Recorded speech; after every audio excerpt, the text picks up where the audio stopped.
Bonjour à tous, Amadou Warso, chef de projet AMOA et formateur en gestion de projet. Qu'est-ce que l'assistant à maîtrise d'ouvrage? L'AMOA. L'AMOA, c'est l'intermédiaire entre le client, qui est l'entité MOA, maîtrise d'ouvrage, et l'entité MOE, qui est l'entité qui va réaliser le logiciel, l'application mobile, l'application web, l'outil SaaS, cloud. C'est la même chose de tous les cas, c'est un produit qui va permettre de générer de la valeur au client. Pourquoi au client? Parce que le client il va pouvoir se servir de cet outil, de ce logiciel pour appuyer son métier. Par exemple, le commerce va souhaiter avoir un logiciel qui va lui permettre devant ses clients de générer des devis. Par exemple, on utilisera un CRM, Oracle Sybelle ou d'autres outils. D'autres outils. Pourquoi je dis d'autres outils? Parce que le service client va aussi souhaiter pouvoir se servir du logiciel afin de pouvoir gérer les demandes, les cas clients ou les réclamations. Je dis bien le client parce qu'il est passé de prospect à client et puis donc on traite les différentes demandes. Donc il faut un logiciel en appui pour cela.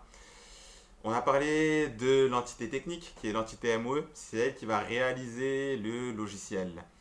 Et donc, l'intermédiaire qui est l'AMOA, il comprend à la fois le métier qui a des besoins et il comprend aussi l'équipe technique qui, elle, a un jargon un peu plus technique, qui va faire du langage de développement, du PHP, du HTML, du CSS, qui va être dans des environnements techniques avec des infrastructures techniques, des serveurs web, etc. C'est un peu technique cela, mais la MOA justement, il est capable de parler tous les langages.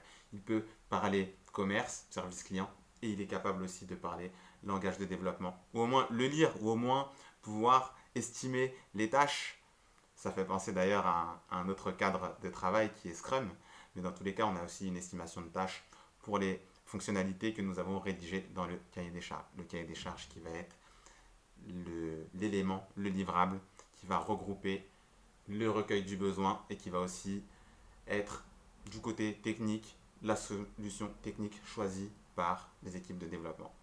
Voilà à quoi va servir l'AMOA, en sachant que l'AMOA, vu qu'il est assistant à maîtrise d'ouvrage, il va aussi pouvoir donner de la visibilité à son client.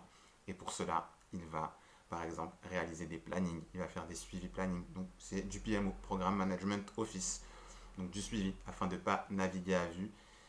Parce qu'un AMOA, il peut être chef de projet et un chef de projet, il doit gérer un projet par rapport au coût, au délai et à la qualité. D'ailleurs, la qualité, on y reviendra d'un point de vue du test, d'un point de vue du test management.